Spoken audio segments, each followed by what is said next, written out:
Irmãos, eu estou com uma palavra no meu coração e eu não consigo pregar outra coisa nesses dias. E é tão interessante que as pessoas, quando a gente acaba de pregar, elas dizem assim: meu Deus, que unção, que palavra. É a mesma que eu estou pregando há 3 meses. Mas eis que tudo se faz novo, amém? Deus tem uma palavra para esse território. Deus tem uma palavra, irmãos, em nome do Senhor Jesus Cristo. Eu tenho um encargo de Deus. No mês de setembro e outubro eu gastei as minhas energias no norte do Brasil. Por quê? Porque eu sei que Deus tem algo para o norte. Nós temos uma profecia lá. Escute isso, irmão. Nós temos uma profecia, o Ministério Mevan. Alguém pergunta, o que é Mevan? Não é que eu queira me vangloriar, mas Mevan é missões evangelísticas, vinde amados meus. A gente era uma igreja local, uma casa de recuperação. E aí houve a necessidade de começar uma igreja. E aí começou uma igreja e abriu outra, e abriu outra, e abriu outra. E aí daqui a pouco Deus mandou chamar todos os pastores, passar todas as igrejas. Eu sou pastor presidente de uma igreja. Cada um é pastor presidente da sua igreja, não é? E a gente está por aí, pregando o evangelho. Não sou um pastor itinerante, né? Pastor, quando passar por aqui, eu não vou passar, né? Quem vive rodeando e passeando na terra não... Você entendeu, né, meu filho?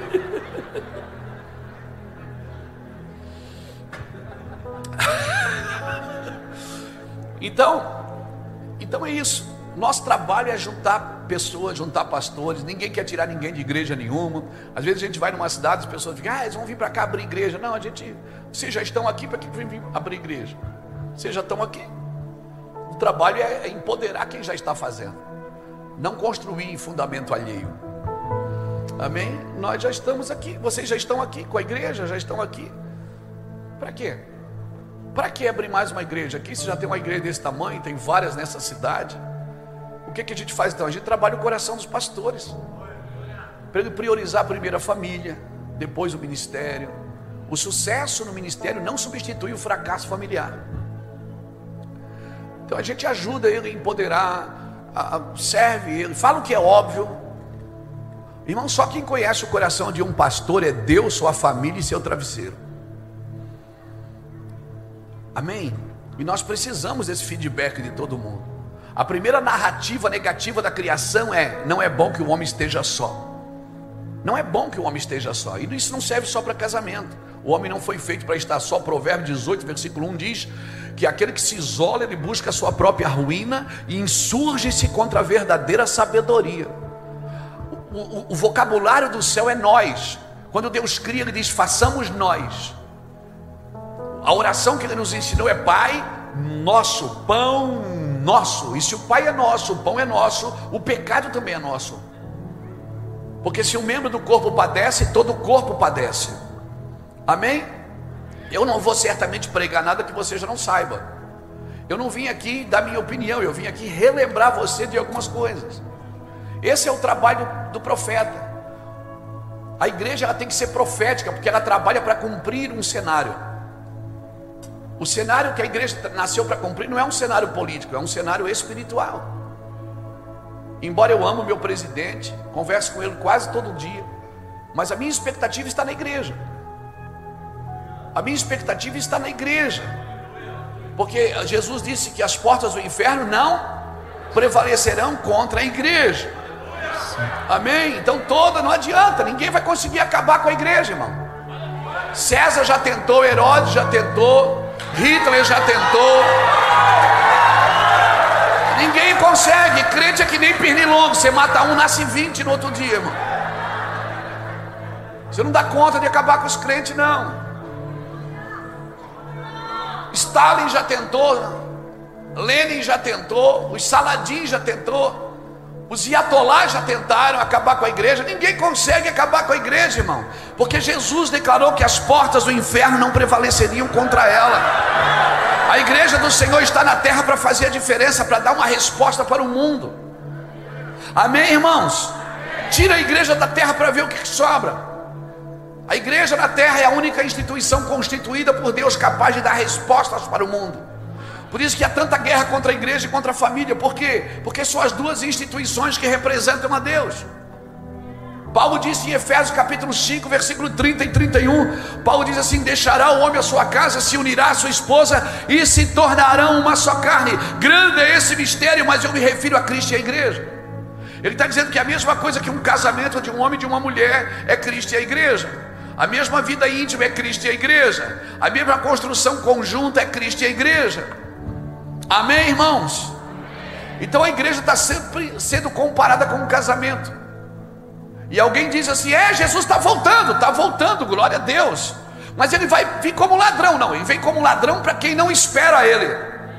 Para mim, que estou esperando, ele vem como noivo. Eu vou casar com ele, meu filho. Eu estou fazendo enxoval. Quando ele chegar vai estar tudo pronto. Amém? Ele não vai vir como ladrão, ele vem como ladrão para quem não está esperando. Para quem está esperando, está construindo relacionamentos, está preparando o enxoval. E quando a trombeta tocar e a voz gritar, aí vem o noivo. Você não vai ser pego de surpresa se você o estiver esperando. Perdendo ou ganhando, nós estamos esperando. Aleluia! Glória a Deus! Mas o mundo está perdido. O mundo não espera Jesus voltar. O mundo não está esperando Jesus voltar, irmão. Quem espera Jesus voltar é a igreja.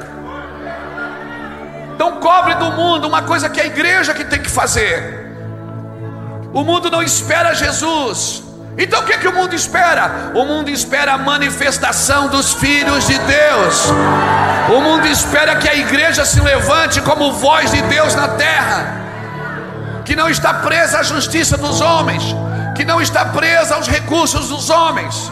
Uma igreja que depende de um Deus vivo, aleluia, que não negocia sua unção, aleluia. Se em Sodoma tivesse uma igreja com 10 membros justos, Deus não destruiria a cidade por amor aos 10. Então Deus não precisa de muita gente, Ele precisa de alguém que creia. Porque o que destrói uma geração não é a presença do ímpio, é a ausência do justo. Não importa quantos ímpios tem em Rondônia, importa quantos justos estão praticando justiça. O justo pratica justiça. O que é praticar justiça? Dar ao outro o que lhe é direito.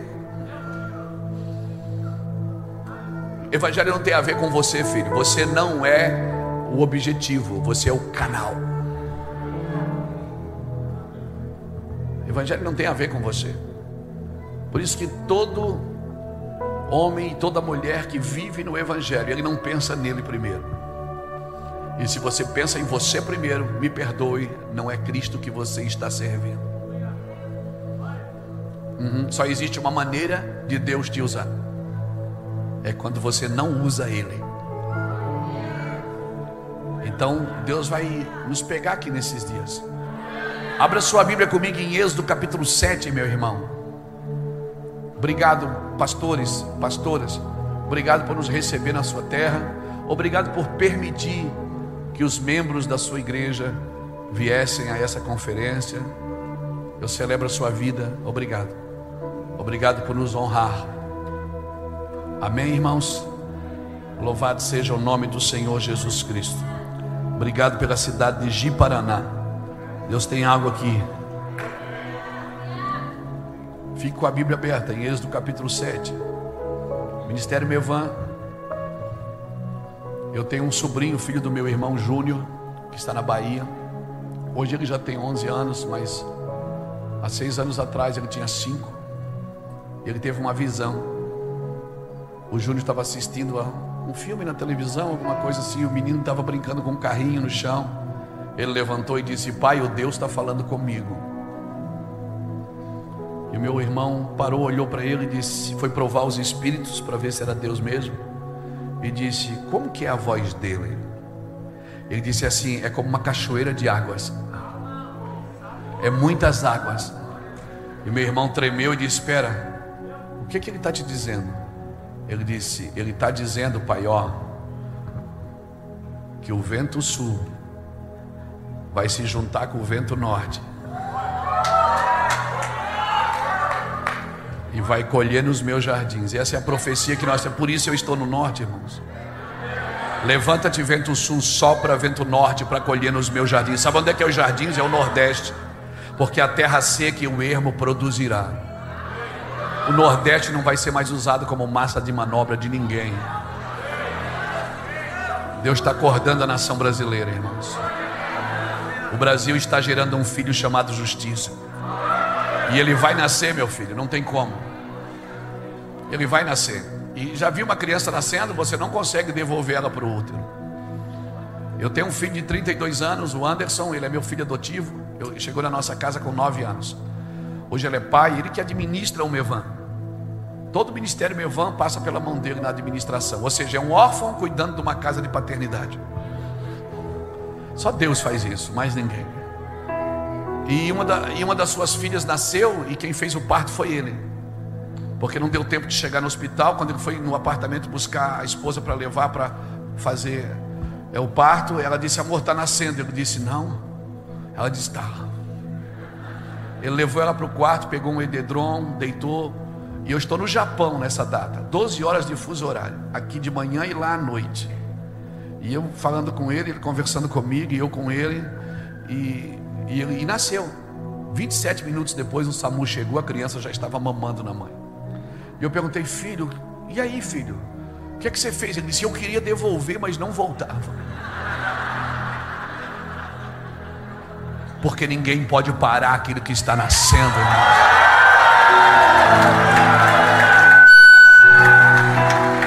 ninguém pode parar aquilo que está nascendo. Então que luta que é essa? É a dor de parto, meu filho. A dor de parto, ela sempre vem trazer pressões para o corpo. Mas o que Deus começou no Brasil, olha, eu vou falar, eu sou descendente de português e italiano. E desde menino, eu ouço os meus avós falar sobre avivamento. Os meus avós eram presbiterianos. Que talvez hoje alguém diria: igreja tradicional, igreja fria.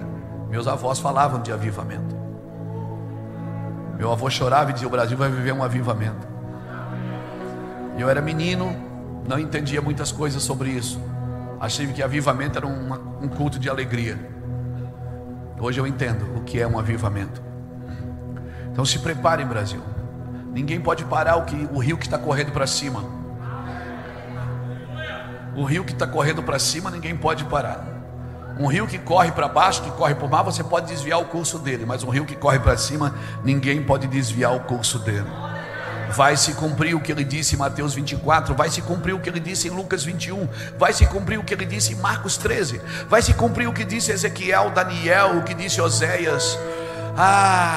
Vai se cumprir. Eu não vim aqui falar outra coisa, a não ser relembrar você o que ele disse. Como Josué e Caleb, eu quero ficar aqui nesses dias com você, relembrando o povo do que ele disse. Quando o povo não quis tomar o que é seu, ele disse: vamos entrar e tomar, porque Deus disse que é nosso. O Brasil, irmãos, ele está no alvo, está na mira de Deus. O Brasil está na mira de Deus. Você sabia que a palavra brasileiros nasceu antes da palavra Brasil? Antes do Brasil ser chamado de Brasil, os portugueses já nos chamavam de brasileiros. Por quê? Porque nós vendíamos o pau-brasil, transportávamos o pau-brasil, exportávamos o pau-brasil. E o pau-brasil é vermelho por dentro como brasa. Então a palavra brasileiro significa exportadores de brasa. Então nós carregamos no nome uma profecia.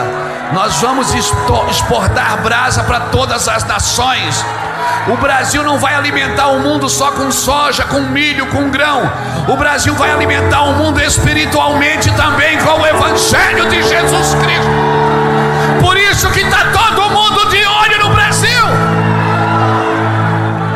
Mas o Brasil está blindado pela glória de Deus.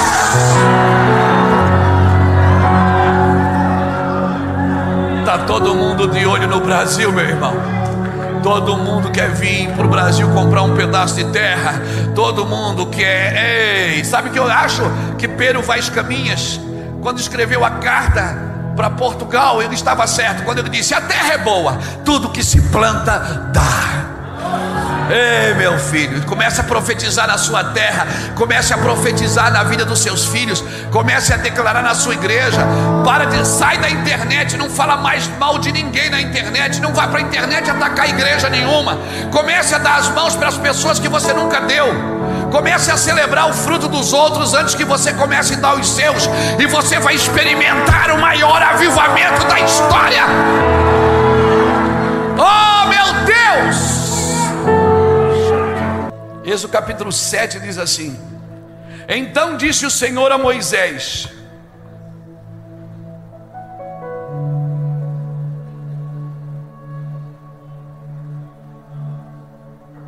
quem disse a Moisés?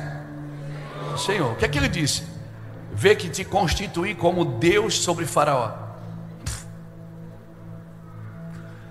Assim, o Faraó, ele é rei do Egito, mas você vai ser como a voz de Deus sobre a vida dele. Vê que te constituí como Deus sobre Faraó, e Arão teu irmão será o teu profeta. Tu falarás tudo que eu te ordenar, e Arão teu irmão falará a Faraó para que deixe ir à sua terra os filhos de Israel. Eu, porém, endurecerei o coração de Faraó e multiplicarei na terra do Egito os meus sinais e as minhas maravilhas. Faraó não vos dará ouvido, ou não vos ouvirá, e eu porei a mão sobre o Egito e farei sair as minhas hostes, o meu povo, os filhos de Israel, da terra do Egito, com grandes manifestações de julgamento. Saberão os egípcios que eu sou o Senhor, quando estender eu a mão sobre o Egito e tirar do meio deles os filhos de Israel. Pegou? Deixa eu ler em outra tradução para você. Então o Senhor disse a Moisés: preste atenção ao que eu vou dizer. Eu te farei parecer um Deus para Faraó, e Arão seu irmão será o seu profeta.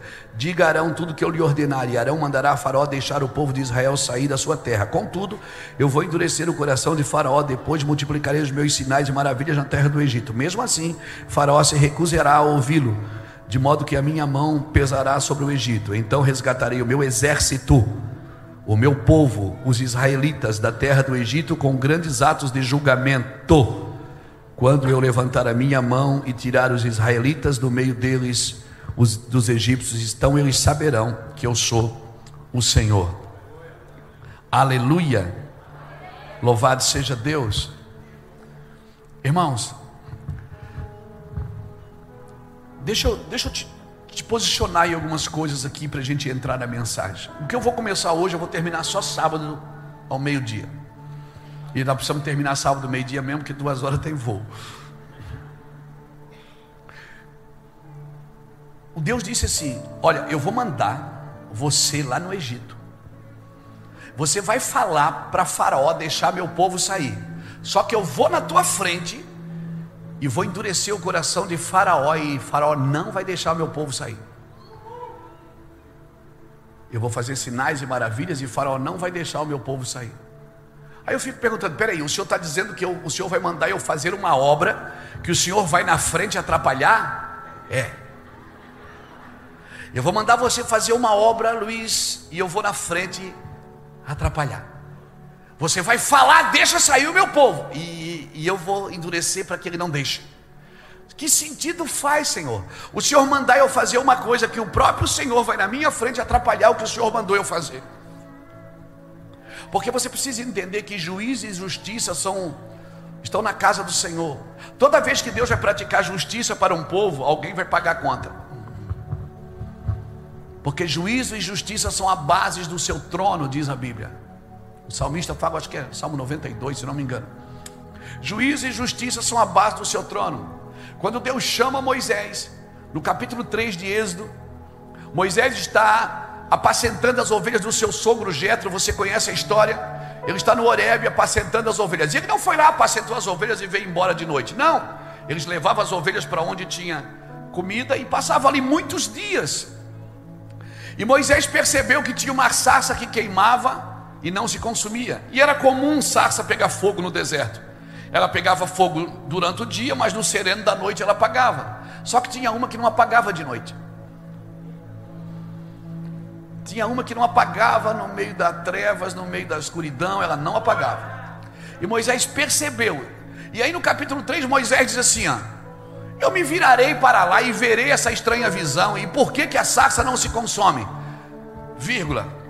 A Bíblia diz assim: vendo Deus que Moisés se virava para ver, falou Deus com ele do meio da sarça. Ou seja, Deus mostrou a sarça por muitos dias para Moisés. Não foi um dia que ele viu, foi vários dias que ele estava ali apacentando e ele viu. Mas Deus não falou. Deus mostrou, mas não falou. Deus só falou quando viu interesse nele de ver, chegar mais perto daquilo que Deus estava mostrando.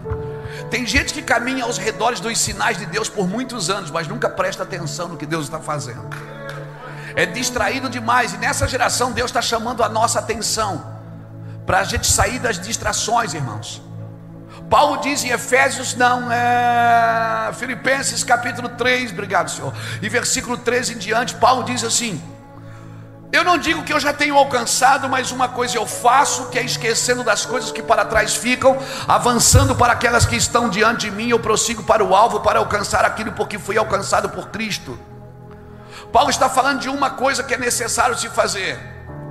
Quando o Senhor está na casa de Marta, de Lázaro e de Maria, seus amigos em Betânia, Marta está tentando servir, ele está sentado, Maria está ali chapadona nos pés de Cristo. E a Marta dizendo: Senhor, manda ela me ajudar. Ele disse: Marta, você está distraída e ocupada com muitas coisas.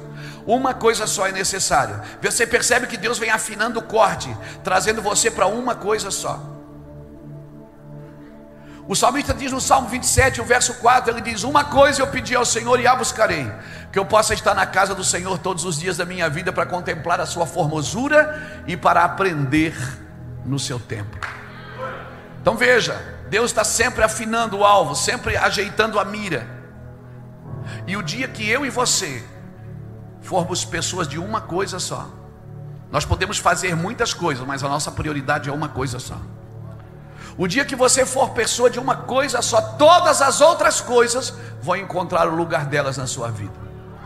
Você pode torcer para o seu time de futebol, você pode celebrar com seus amigos, você pode celebrar com a sua esposa, com seus filhos, até que tem gente que pensa que ser crente é ser chato, que ser crente é cara feio, é sinônimo de santidade. Não, irmão, cara feio é sinônimo de fome para mim.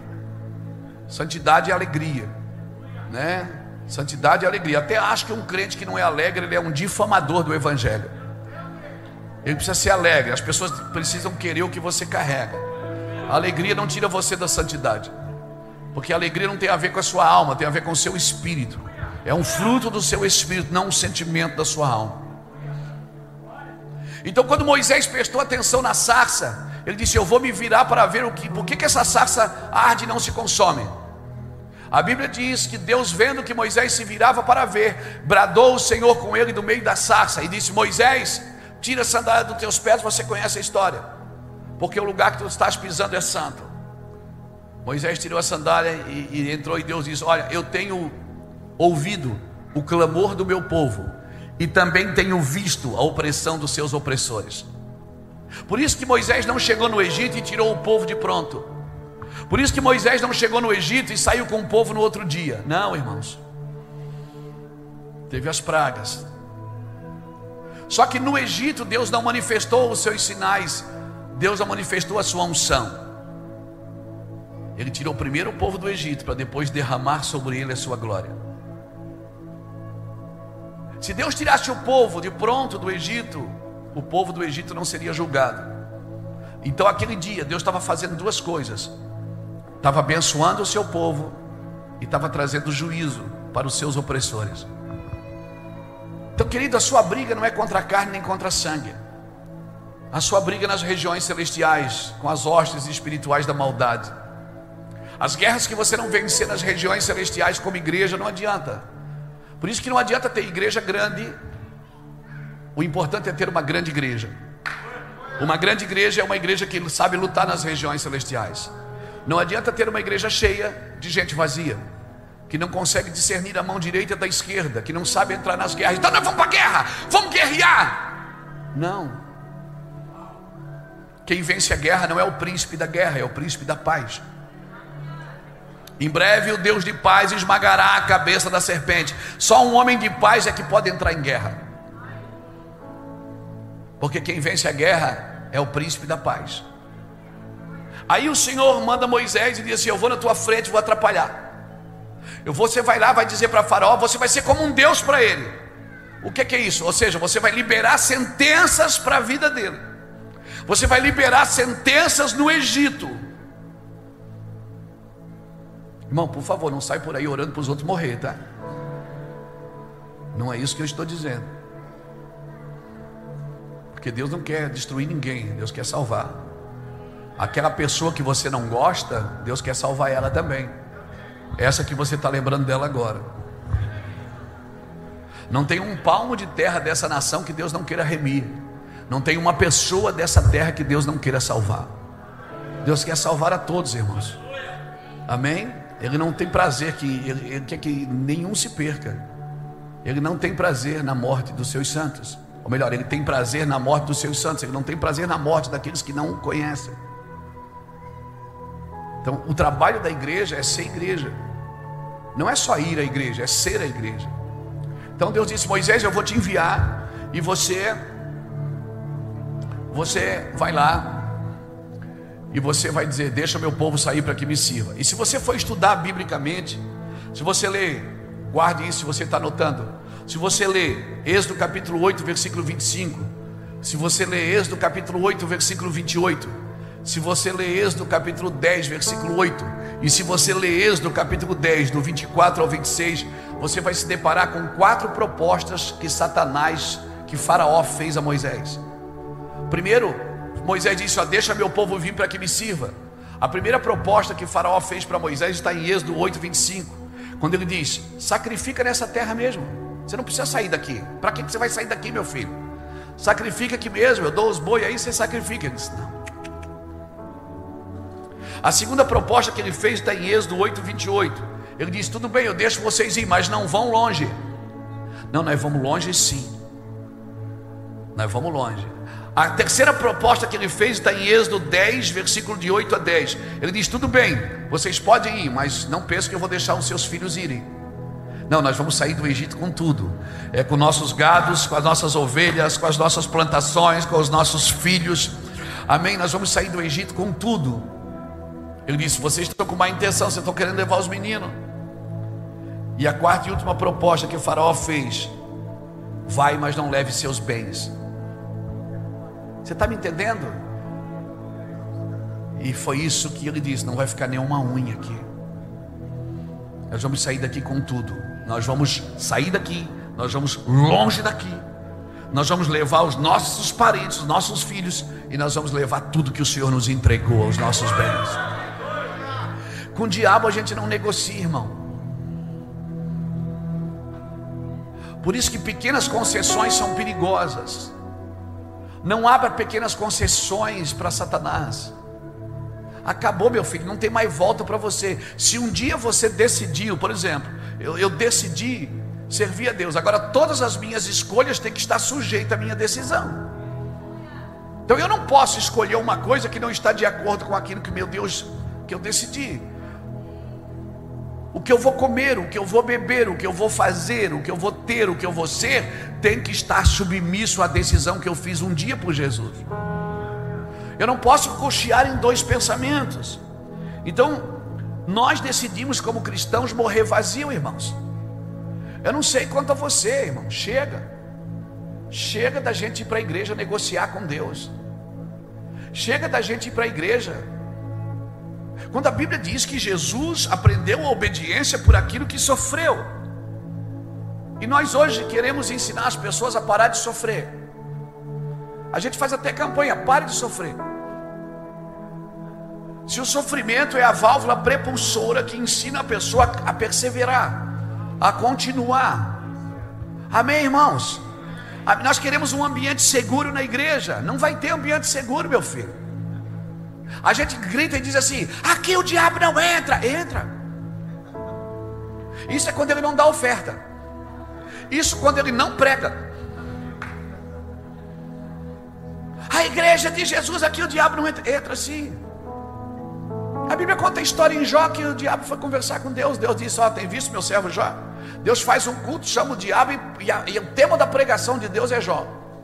Uma coisa é você vir aqui falar de Deus, outra coisa é Deus falar de você, dar testemunho seu, você se tornar o tema da mensagem de Deus por sua lealdade, por sua capacidade de compreender e de obedecer. E nós queremos um ambiente seguro. Não, aqui não. E quando a gente vê um joio no meio da congregação, a gente já quer arrancar o joio. O joio arranca. Não, Jesus diz que o joio tem que crescer junto, porque é o joio que prova se você é trigo mesmo. Não, mas esse homem não tem jeito, eu já tentei de tudo. As pessoas que você menos consegue transformar são as que mais transformam você. Tem gente que vai passar na sua vida, vai ajudar você a fazer. Tem gente que vai ajudar você a se tornar. Tem gente que vai passar na sua vida só para quebrar você no meio. Você é todo certinho, todo arrumadinho, todo bonitinho. Aí Deus pega curva de rio para passar na tua vida e você diz: meu Deus, como é que pode? E Deus diz: quebra.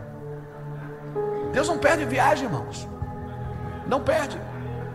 Nós temos um restaurante comunitário lá em Santa Catarina que dá comida para moradores de rua. E quando eu posso, que eu estou lá, eu vou sempre lá dar uma palavra para eles. Um culto pequeno, um culto de uns 20 minutos. E tem um cara lá que ele estava sempre comendo lá. Um dia ele disse assim: ô pastor, posso levar um papo reto contigo? Eu digo: reto pode, mano. É nós. Ele disse: ô pastor, por que vocês dão comida para a gente? Eu disse: vocês precisam comer. Ele disse: não, o senhor quer levar nós para a igreja? Pensa que eu não sei. Pensa que eu não sei que o senhor quer que a gente vira para crente. Eu digo: não quero. Fique tranquilo. O senhor está dizendo que eu posso vir aqui comer, eu não preciso ir para a igreja? Eu disse: não precisa. Eu não estou dando comida para você ir para o culto. Você não está trocando um prato de comida para ouvir uma reunião. Não, pastor, não. Posso vir comer aqui todo dia? Eu disse: pode. E se eu não quiser ser crente? Não precisa. Problema seu. Eu vou sair daqui e vou fumar uma pedra de crack. Eu digo: que pena. Eu disse: então é perda de tempo. Vocês estão perdendo tempo aí. Porque se eu não quero transformar, pastor, eu gosto da rua, eu gosto de morar na rua. Eu digo: que pena. Essa não é a vida que Deus tem para você. Ele disse: então vocês estão perdendo tempo. Eu digo: não.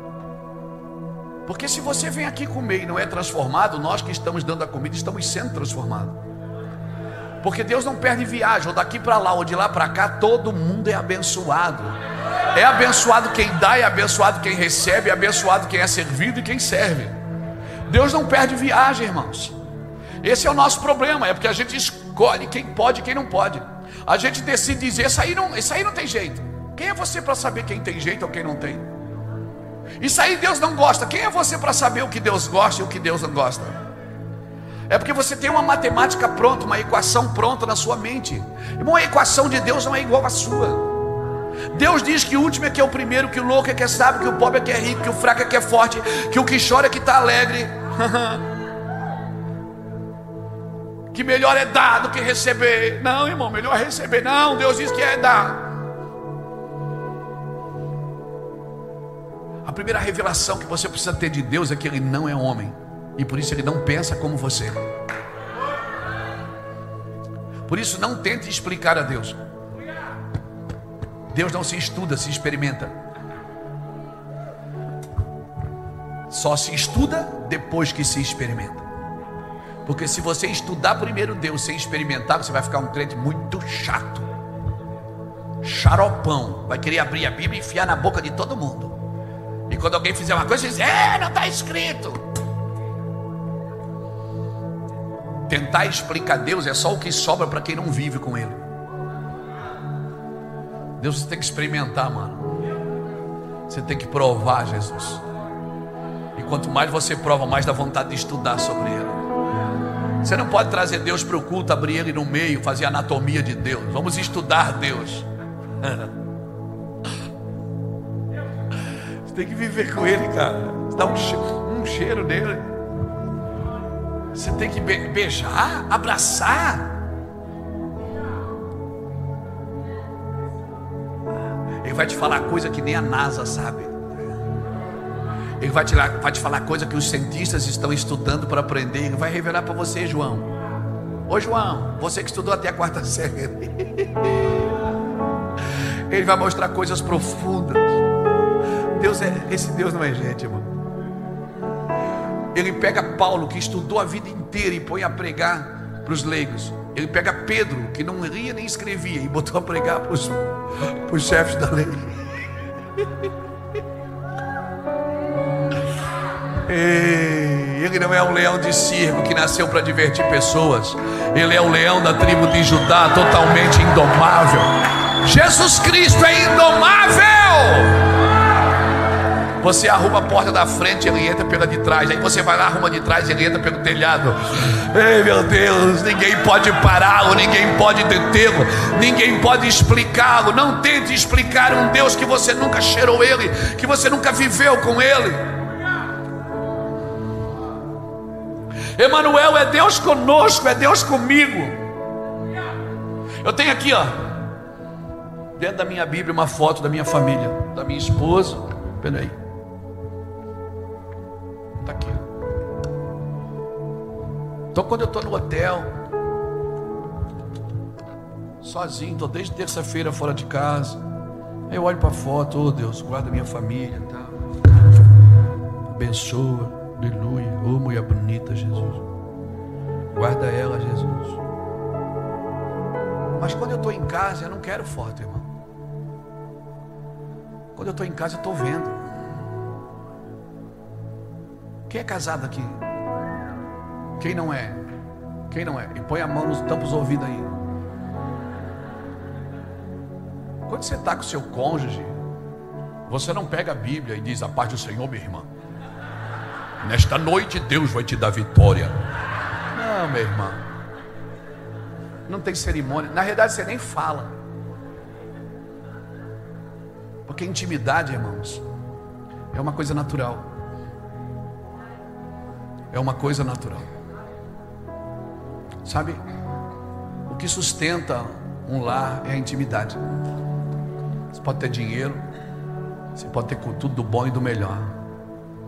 Se não tem intimidade, irmão, do que adianta? Eu tenho as coisas de Deus, tenho o óleo ungido de Israel, eu tenho a Bíblia na linguagem de hoje, eu tenho televisão, eu tenho rádio, eu tenho tudo, mas não tenho o cheiro, não tenho a presença, não tenho a sua glória.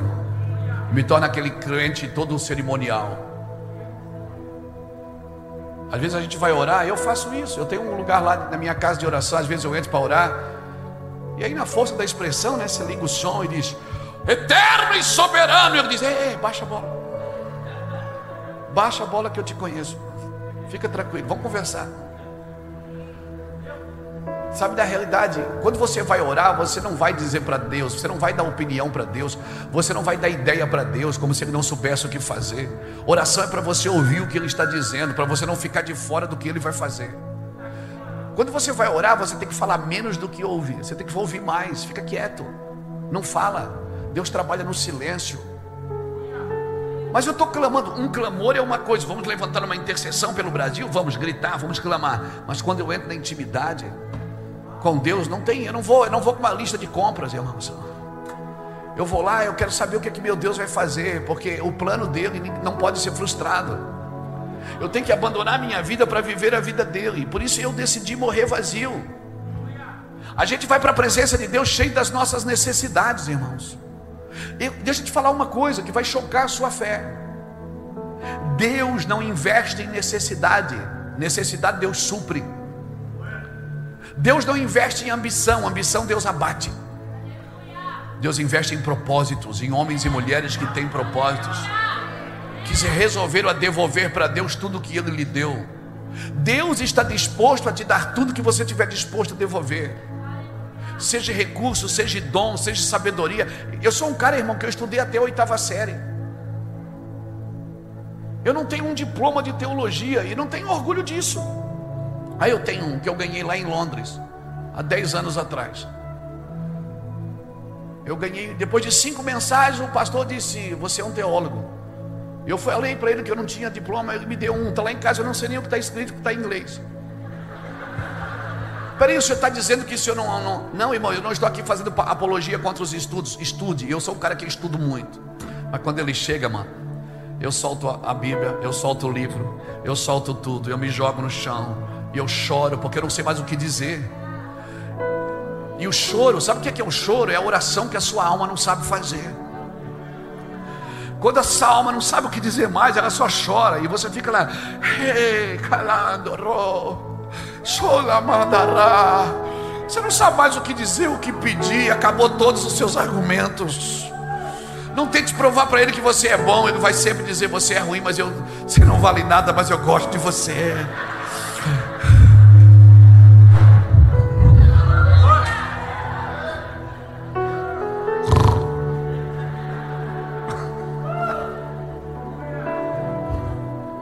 É que a gente é todo quadradinho para servir a Deus.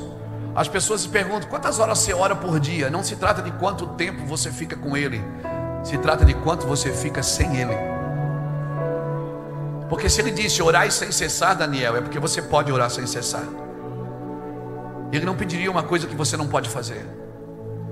Você pode ficar o dia inteiro plugado, o Wi-Fi ligado, irmão. O dia inteiro o Wi-Fi está ligado. Aí você está aí, você sente a presença, você sente o amor dele. Ele vai falando coisas, você escreve. Alguém é usado por Deus para falar. O cara que está abastecendo o seu carro, ele pode ser usado por Deus para falar algo para você. Você tem que ficar plugado, cara. Você tem que ficar ligado. Quando o Senhor mandou Moisés: só vai lá e diga para Faraó: deixa meu povo vir, mas eu vou endurecer o coração dele. Ele não vai deixar, porque depois dos meus sinais, eu vou tirar os meus exércitos, eu vou tirar os meus filhos, eu vou tirar o povo de Israel. A minha pergunta é: eles eram exército, irmãos? Eles eram o quê? Na sua mente eles eram escravos, mas Deus não vê como escravo, Deus vê como um exército. Eu não sou aquilo que eu vejo que eu sou. Eu preciso me ver como Deus me vê. Da onde é que Deus tirou os seus exércitos? Ele tirou de famílias que eram escravas. Da onde é que Jeová Sabaote tirou os seus exércitos? Ele tirou de homens e mulheres que eram escravos. Ele levou 40 anos para transformar famílias de escravos em famílias de soldados. E é justamente o que Ele quer fazer para a igreja, irmãos. Ele quer tirar a gente da fila de pedinte e colocar a fila do propósito. Nós não somos pedinte, irmãos, nós somos provedores. Nós somos colocados na terra para ser provedores, não para ser pedintes. Por isso nós não devemos estar pendurados na justiça dos homens. O final da igreja é glorioso. Não tenha medo de nada, porque o final da igreja é glorioso. Jesus vai arrebatar uma igreja gloriosa, pura, santa, que não está presa a ninguém, não está devendo nada para a terra. Eu vou endurecer o coração de Faraó. Ele não vai deixar meu povo sair. Depois eu vou tirar os meus exércitos. Exércitos, Senhor, que eles são escravos. Não, eles não são escravos. Esse é o meu exército. Quando você ouve uma palavra de Deus, você não pode tentar trazer Deus para baixo. Você tem que subir aonde Ele está. Você tem que entrar no ambiente que Deus fala, irmãos. O ambiente que Deus fala. Por isso que Adão e Eva, quando pecaram, eles não perderam Deus, eles perderam o jardim, o ambiente. Perderam o ambiente onde Deus fala, onde Deus revela, onde Deus mostra. E nós passamos a vida inteira tentando puxar Deus para baixo, para Deus resolver os nossos BOs. Tentando: Deus vem aqui, paga minhas contas. Deus diz: sobe aqui você e pare de comprar.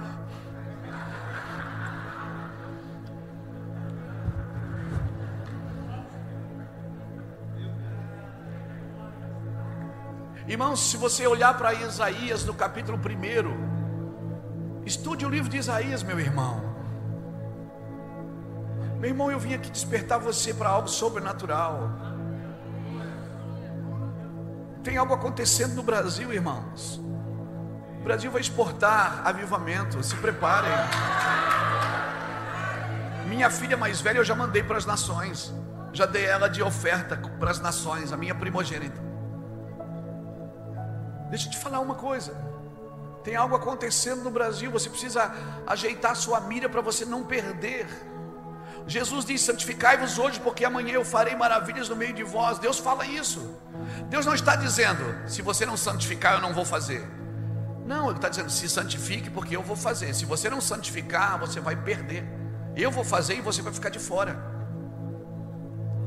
Quando Deus pede para você se santificar, para você se separar, para você se arrepender, Ele não está dizendo que Ele precisa disso para fazer o que Ele quer. Ele está dizendo que Ele vai fazer o que Ele quer. E se você não entrar, você vai ficar de fora. Então se separe. O Brasil está alinhando, irmãos. Deus está alinhando a nossa nação. Irmãos, eu ando na terra, eu sei o que eu estou falando para você. Está todo mundo de olho no nosso país, irmão. Está todo mundo de olho no nosso grão, na nossa Amazônia. Está todo mundo de olho na nossa terra, no nosso povo. Está todo mundo de olho. Nós somos a resistência da América. Nós somos, assim como Israel é a resistência do Oriente, o Brasil é a resistência do Ocidente. Por isso essa pressão, por isso essa luta, essa guerra. Não se trata de eleições, irmãos. Não se trata só disso. Deus vai fazer algo sobrenatural. Ou nós adiantamos o passo ou vamos atrasar o passo, mas Deus vai fazer. Ou nós adiantamos o processo ou atrasamos. Deus falou que Moisés seria um libertador. Seria ou não seria? Mas Moisés atrasou em 30 anos. Porque ele matou um egípcio quando não era para matar. Então nós não podemos impedir o projeto de Deus, mas nós podemos atrasar o projeto de Deus. Então entenda isso, querido. Deus quer tirar os seus exércitos de dentro da sua casa. Você diz, pastor, mas eu vivia nas drogas. Mas você pode se transformar em um exército. Pastor, eu era da prostituição, mas você pode se tornar um soldado. Não é o que você é o que você Deus está vendo o que você é. As escolhas de Cristo, sem escolha me deixou, acabou, eu não tenho mais escolha. Ou eu faço o que Deus me chamou para fazer e desfruto e sou alegre e feliz com isso, ou eu vou passar a vida inteira frustrado, esperando um resultado que não veio. Por que não veio? Porque eu esperei uma coisa que Deus não disse. Muitos de nós estamos frustrados na igreja. Por quê? Porque esperamos resultado que não veio. Nós criamos o nosso próprio projeto. Salmo 139, verso 16 diz que no seu livro ele escreveu sobre mim, sem que nenhum dos meus dias existisse. Ou seja, ele fez um projeto para mim e não havia nada pronto ainda. Nada pronto. Deus fez uma história para mim e eu preciso acordar de manhã e saber o que ele fez. Então eu não vou dar ideia, Deus faz isso, Deus faz aquilo, faz você. Eu tenho que ouvir o que Deus quer. Então Isaías profetizava: ai de ti pecador, ai de ti prostituta, ai de ti bebedor de vinho, a terra está um caos, a terra está perdida, já não há mais saúde para ela.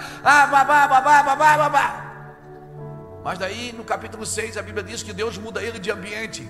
Deus tira ele da terra e traz ele na sala do trono. E ele diz: no ano que morreu o rei Uzias, eu vi o Senhor, e eu vi que toda a terra está cheia da sua glória. Ou seja, a mesma terra que ele disse que está perdida, a mesma terra que ele disse que está destruída, agora ele está vendo na perspectiva de Deus. Ele está vendo do ambiente onde Deus está. Você não pode olhar para a terra com os seus olhos, você tem que olhar com os olhos de Deus. E se seus olhos forem bons, todo o teu corpo será abençoado, meu irmão. Você tem que olhar para as pessoas da perspectiva de Deus. O que você vê quando você vê alguém? A gente vê sempre primeiro os defeitos, Jesus vê sempre primeiro as qualidades. Por isso as cartas das 7 igrejas de Apocalipse, para todas elas ele diz: tu és assim, tu és assim, tu és assim. Depois ele diz: tenho porém contra ti. Ou seja, primeiro ele exalta ela e depois mostra os defeitos. Isaías teve que mudar de ambiente. Quando ele olhou para a terra, ele disse: uau, toda a terra está cheia da sua glória. E aí ele caiu em si e disse: eu sou homem de lábios impuros, eu habito no meio de um povo de impuros lábios. Sabe o que Isaías está dizendo? Ele está dizendo: a terra não está tão ruim assim. Sou eu que estou vendo só coisa ruim nela, só coisa ruim nela. E quando ele reconheceu que os seus lábios eram impuros, um anjo foi lá e tocou nos seus lábios.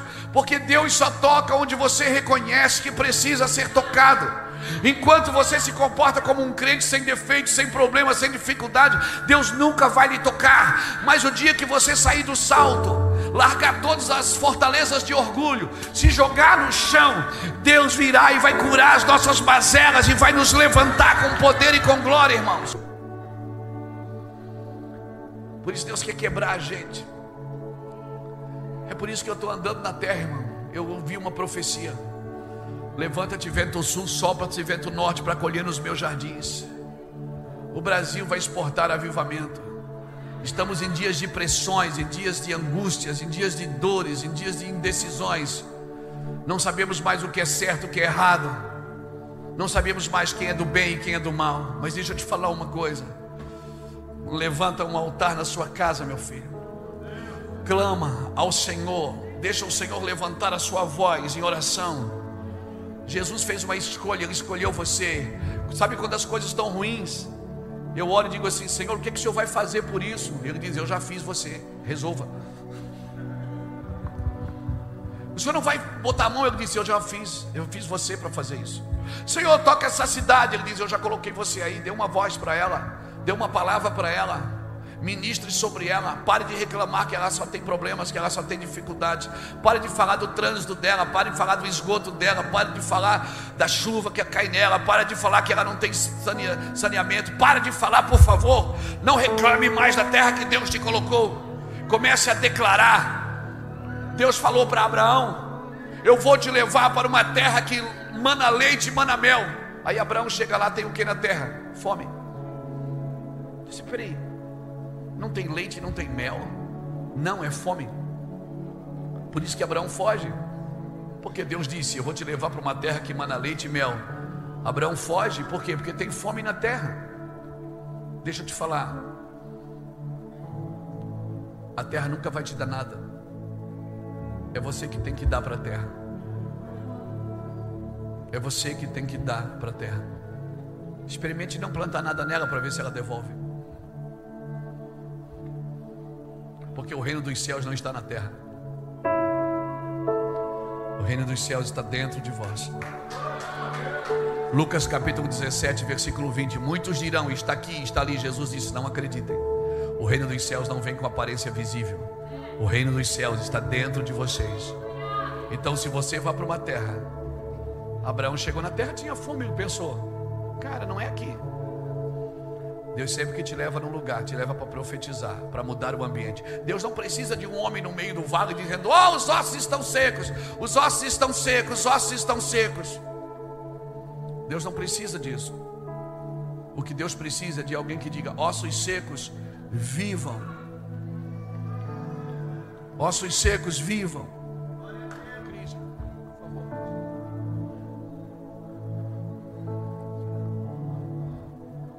Deus não precisa de ninguém dizendo para a terra o que ela tem que fazer. Deus precisa de profetas. Tem lugares que não precisam de cesta básica, precisam de profetas para mudar aquele ambiente da terra.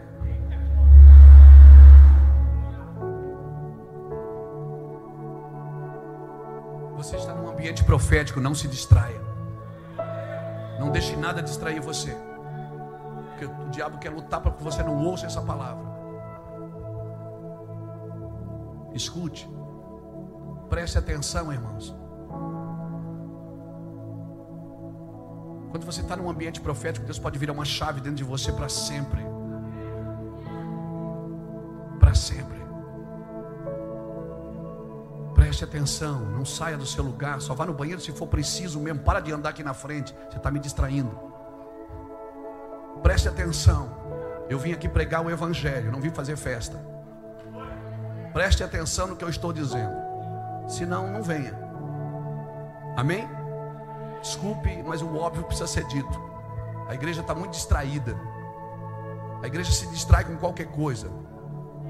O cara ficou 2 horas na fila da votação, não tinha nem banheiro para ele, e agora na igreja não para, 10 minutos, até cada 10 minutos vai no banheiro. Faz em casa, irmão. Preste atenção no evangelho. Chega de um povo, tem gente que vem na igreja, mas não entra no culto. Não entra no culto. Agora o meu perfil profético veio para fora, suporte. Suporte.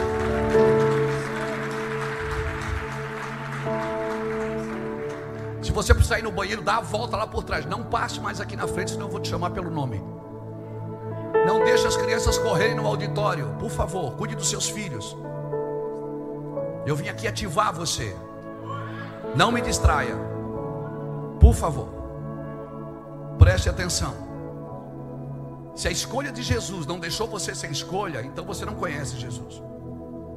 O homem não pode receber nada se do céu não lhe for dado, meu irmão.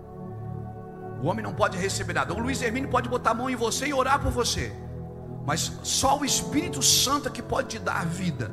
Só o Espírito Santo pode colocar as palavras certas dentro do seu espírito. Então preste atenção, não se distraia. Eu acabei de falar de distração. Uma coisa só é necessária, irmãos. Não adianta você registrar o que eu estou falando. Você tem que praticar. Registrar não adianta, você tem que praticar. Pratique o Evangelho, irmãos. O Evangelho não dá certo para quem entende, dá certo para quem pratica. Preste atenção nisso, meu irmão. É essa cura que Deus está trazendo nas nossas igrejas. A igreja se distrai fácil com música, com pregadores, mas ela não presta atenção. Acaba o culto, o que é que o pastor pregou? Não sei, mas estava uma bênção. Como que você não sabe? Porque você não entrou na reunião. Você veio só na igreja. Nós estamos distraídos demais, irmãos. E por isso não estamos vivendo uma igreja profética. A igreja se torna patética por causa disso. Porque ela não vive o profético. Ela não presta atenção no que Deus disse. Como servo de Deus, eu vim aqui pregar o Evangelho para você. E se você veio aqui, eu creio no meu espírito que você quer ouvir. Amém? Nós não somos ministros de ideologia política, irmãos. Não somos ministros de correntes filosóficas. Não somos ministros de ambições materiais e nem de costumes religiosos. Nós somos ministros de Cristo, do Senhor Jesus. Deus é capaz de tirar de dentro da sua casa um exército. Um exército. Mas pastor, a minha casa, cara, se você conhecesse a minha casa há 27, 28 anos atrás, talvez hoje as minhas filhas não seriam missionárias, seriam prostitutas.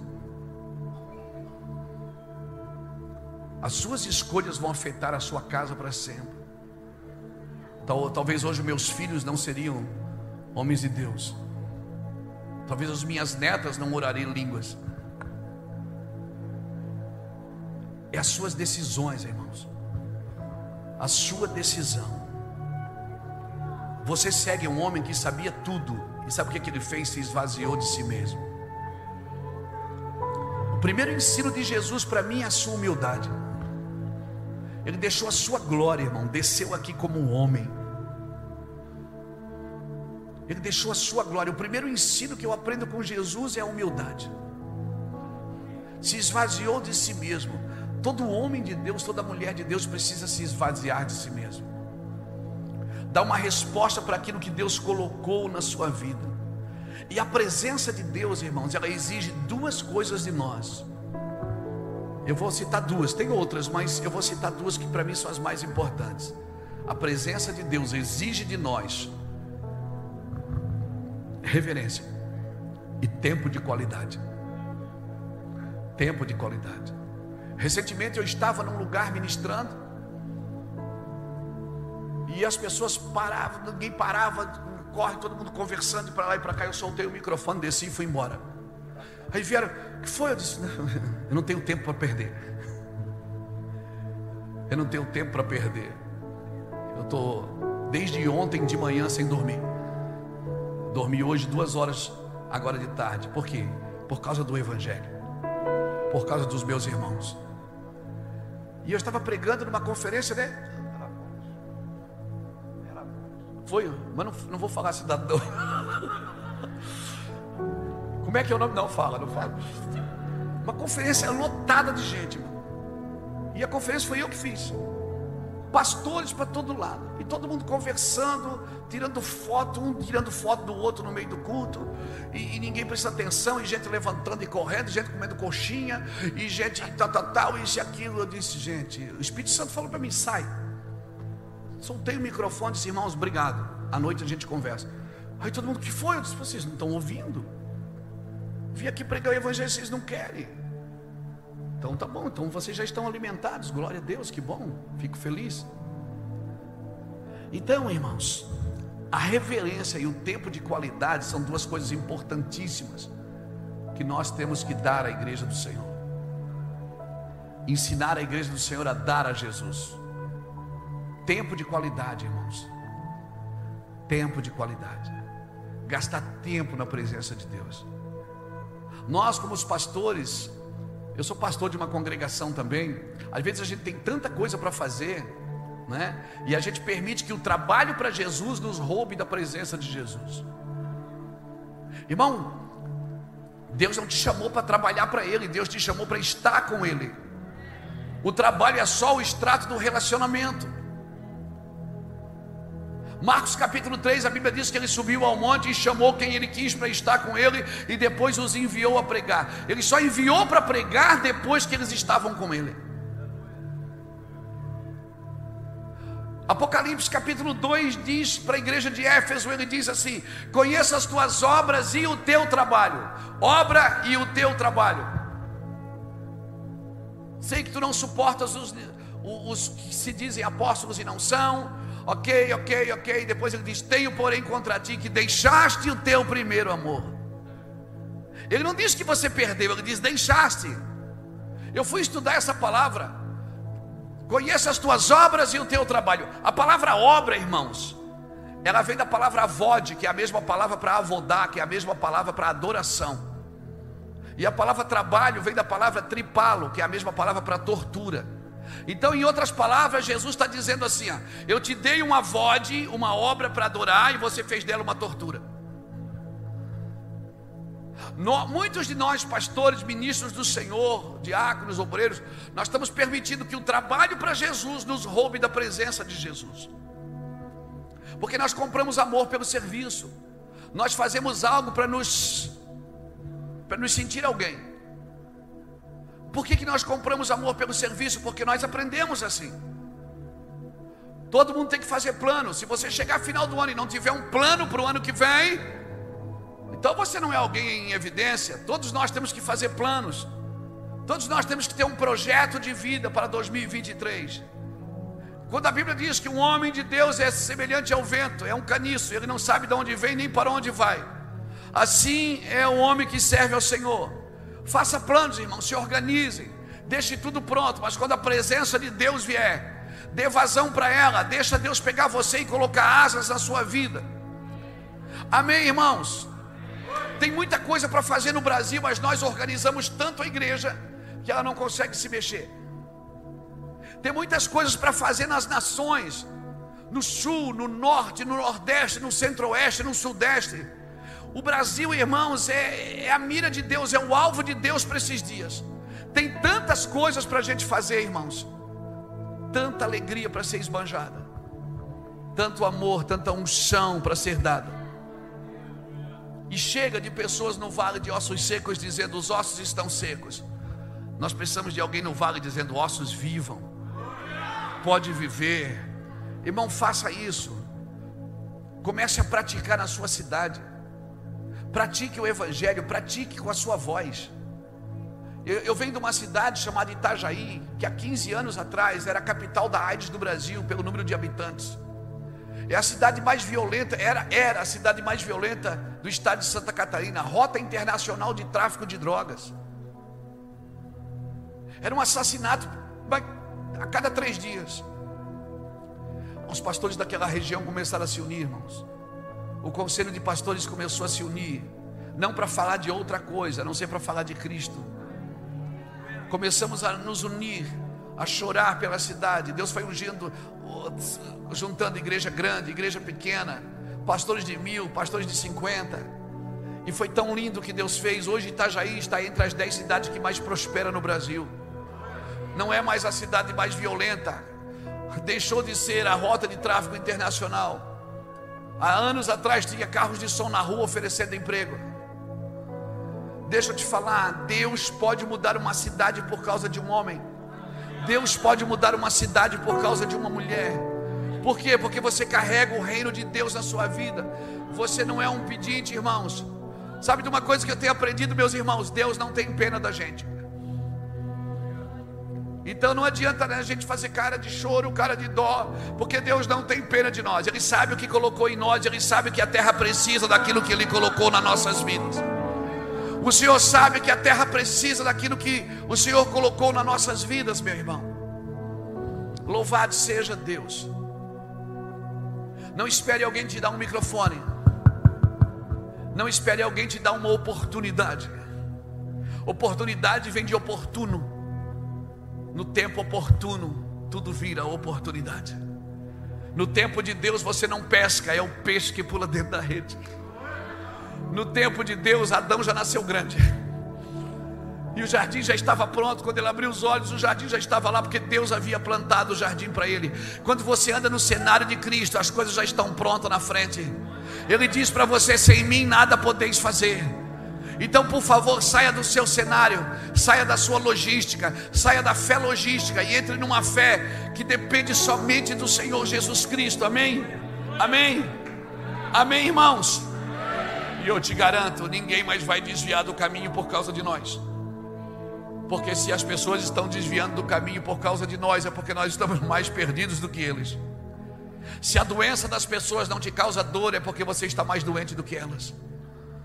Nós precisamos ter esse sentimento que houve em Cristo Jesus, que sendo Deus, não tomou por usurpação ser igual a Deus, mas a si mesmo se esvaziou. Amém, irmãos? Eu estou muito entusiasmado. Por isso que eu deixo a minha casa, deixo a igreja que eu sou pastor há 22 anos. Estamos vivendo o melhor momento do ministério, no nosso ministério e nas nossas vidas. Às vezes as pessoas perguntam: pastor, por que você não fica em Itajaí? Gente, quem é que aguenta? Existe o fogo no meu peito queimando. Às vezes eu passo 30 dias em casa sem viajar, 30, 40, ainda se olha para mim e diz: amor, vai viajar, tu está muito chato. Tu tem que botar para fora. Por quê, irmãos? Nós somos a voz do que clama. A voz é nossa, mas o clamor não é nosso, o clamor é dele, irmãos. Nós estamos em Apocalipse capítulo 10, versículo 10. Quando João fala na ilha de Pátimo: foi-me dado um livrinho para comer. O anjo me deu um livrinho e eu comi. E quando eu comi, na minha boca era doce, mas quando desceu no meu ventre começou a amargar. Assim é a revelação de Deus para a sua vida, querido. Quando você lê, você fica: uau, que palavra, vou pregar sobre isso. Mas aquela palavra cai dentro de você, aquilo se torna um peso, um cabode dentro de você. E ele mesmo diz como você pode fazer para se livrar disso. Convém que tu profetizes de novo. Convém que você profetize de novo. Então muitas angústias que você está vivendo, você diz: o que é isso, pastor? É o peso da palavra de Deus, da glória de Deus na sua vida. Tem sentimentos que você vai sentir e você não sabe nem porquê. Você não sabe nem porquê. Às vezes ainda assim olha para mim em casa: o que foi? Eu digo: não sei. Ela disse: eu estou pesado, eu estou cansado, eu não sei o que é, eu estou com vontade de chorar. Aí choro. Ela diz: por que você está chorando? Eu disse: não sei. Mas na próxima conferência eu entendo por quê. Porque quando chega lá no lugar, você começa a botar para fora tudo que Deus colocou para dentro. E sabe, alguns de nós estamos tristes, estamos angustiados. Alguns de nós, pastores, pregadores, ministros do Senhor, empresários. Por quê? Porque nós estamos esperando resultados que nós queremos que aconteça. E Deus diz: não é assim, Luiz. Os teus caminhos não são como os meus caminhos, e nem os teus pensamentos são como os meus pensamentos. Os meus caminhos são mais altos que os seus caminhos, e os meus pensamentos são mais altos que os seus pensamentos. Então fica tranquilo, esse peso, essa angústia é normal. Por quê, pastor? Deus está confiando em você alguns detalhes. Deus está confiando em você, Ele está procurando alguém que Ele possa dividir o peso. Que isso, pastor? Ele está procurando, irmãos, alguém que se importe. Quando Ele mandou cortar aquela figueira no meio da videira, você acha que Ele queria cortar? Não, Ele só queria que alguém se importasse por ela. O viticultor disse: deixa cuidar dela mais um ano. Quando Ele falou para Moisés: eu vou destruir esse povo, vou acabar com esse povo, Moisés entrou no cenário e disse: Deus, te arrepende agora do que tu disseste. Moisés convidou Deus para aceitar Jesus. Moisés disse: te arrepende, Deus. Você acha que Deus queria destruir o povo? Não, Ele só está procurando alguém que se importe com Ele. Então se você matar no peito, amigão, e dizer: Deus é comigo, o problema desse cara aí é meu. Eu vivi isso na carne, irmãos, e eu termino aqui. Eu vivi isso na carne, 2017. 2017, eu estava com uma equipe de pastores na selva do Peru. Nós temos uma base de missões na selva do Peru, na selva amazônica, mas do lado peruano. Temos um barco lá, uma selva, lugar que a gente gosta de levar jovem para treinar.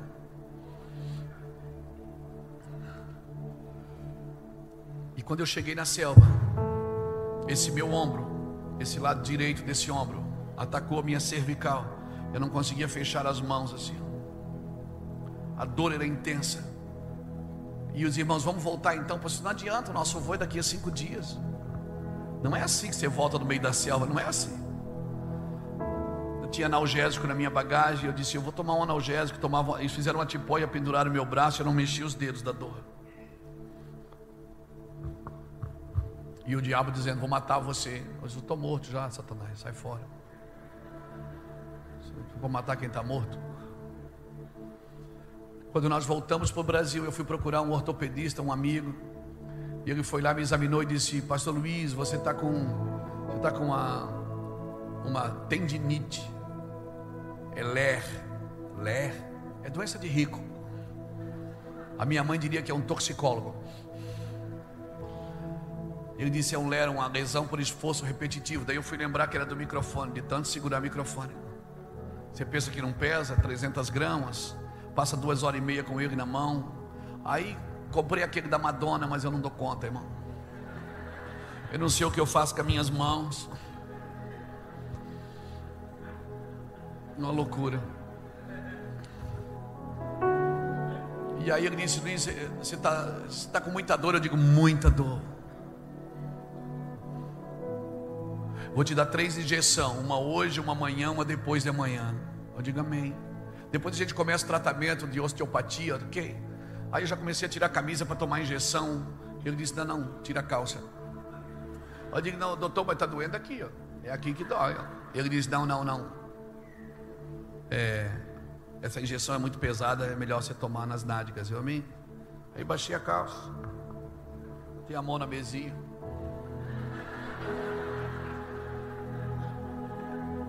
Então veio em mim a palavra do Senhor. Eu não sei como que é com você, mas comigo as palavras só vêm quando eu estou com as calças na mão, irmão. Assim, quando eu estou a 45 do segundo tempo, eu não tenho o que fazer. Só que quando a palavra de Deus vem, assim, às vezes eu recebo uma revelação e eu começo a chorar.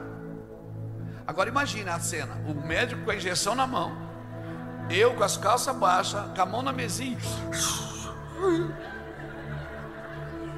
E o doutor chegou assim e disse, ô pastor, fica tranquilo, não dói assim, desse jeito.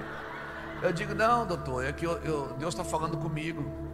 E quando Deus fala comigo eu choro, cara, eu não seguro não aguento não. Ele soltou a injeçãozinha assim numa baciazinha de inox, olhou para mim e disse, Deus está falando com você agora? Eu digo, agora doutor, o senhor vê como Deus faz. Estou com as calças aqui na mão. Ele disse, e o que Deus está falando com você? Eu falei, doutor, isso 2017 fazem 5 anos.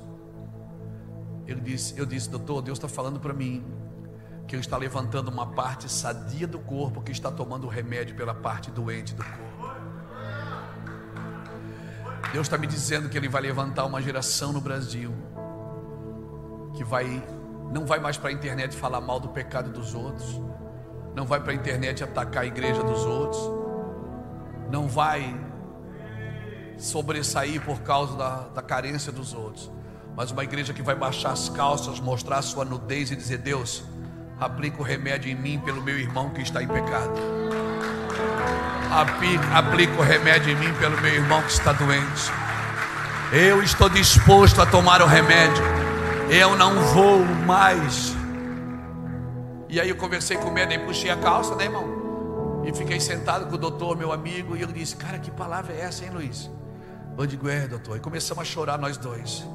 Eu disse, Deus vai levantar homens como José de Arimateia, que vão investir no corpo morto de Cristo.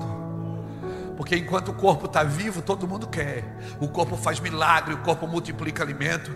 Mas quando o corpo morreu, todo mundo correu. O corpo morreu, ninguém quer o corpo. Todo mundo vai para a internet falar mal da igreja de Jesus Cristo, atacar a noiva. Hipócritas. Hipócritas. Mas José de Arimateia foi diante de Pilatos e disse: me dá o corpo. Mas está morto, mas eu quero. Dá o corpo para mim, eu quero, eu vou investir nele. Eu vou andar no Brasil, eu vou atrás do corpo.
Uma igreja que se perdeu na prosperidade, uma igreja que deu vazão a Mamon, que deu vazão a Leviatã, que deu vazão a Jezabel. Mas não adianta atacar essa igreja, nós precisamos baixar as nossas calças e dizer: Deus, aplica o remédio em mim, eu quero tomar o remédio pelo meu amigo que se perdeu. Sabe o que José de Arimateia fez, meus irmãos? Ele investiu no corpo morto de Cristo. Sabe o que ele fez, Daniel? Ele lavou o corpo. Ele lavou o corpo, e o Senhor disse que nós lavamos o corpo com a lavagem da água pela palavra. Sabe o que ele fez com o corpo? Ele lavou. Sabe o que ele fez com o corpo ainda? Ele perfumou o corpo. Sabe o que fala de perfumar? Fala de passar nardo, passar mirra, fala de unção, fala de envolver o corpo numa unção de quebrantamento, numa unção de arrependimento. E sabe o que ele fez ainda? Ele envolveu o corpo no lençol de linho fino. Sabe o que a Bíblia fala de linho fino? Apocalipse 19:7 diz: regozijemo-nos e alegremo-nos, porque a sua noiva já se aprontou. Foi-lhe dado que se vestisse de linho fino, que são os atos de justiça dos santos. Então sabe o que José de Arimateia fez, Jairo? Ele lavou o corpo, ele perfumou o corpo, e ele envolveu o corpo no linho fino, na justiça. A minha pergunta é: Ji-Paraná, é Rondônia, é norte do Brasil, quantos de vocês estão dispostos a dar a sua vida pelo corpo de Cristo? Quantos de vocês estão dispostos? Perdoe a minha indignação como profeta, mas eu não posso ver distração num momento tão difícil como esse.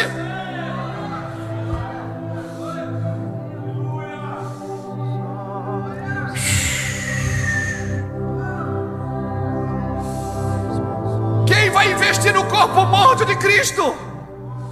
Quem vai investir no corpo morto de Cristo? Quem vai baixar as calças, mostrar a sua nudez? Quem vai ser como Abigail, que correu na frente e se prostrou diante de Davi em 1 Samuel 25 e disse: perdoa a tua serva, que caia sobre a tua serva a culpa deste homem.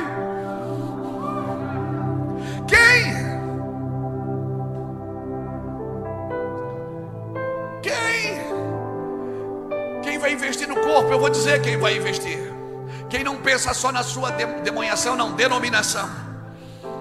Quem não pensa só na sua denominação. Quem não pensa só no seu aquário. Quem não pensa só no seu quadradinho.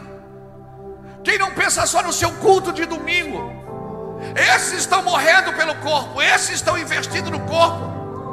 Quem está disposto a usar a sua igreja para investir na cidade? Quem está disposto a não permitir que ninguém passe fome ao seu redor? Quem vai permitir? Eu não acredito no ministério de um homem só, irmãos. Eu acredito no ministério que a mesa é grande, que não tem filho debaixo da mesa comendo migalhas, mas que todos comem na mesa do Senhor.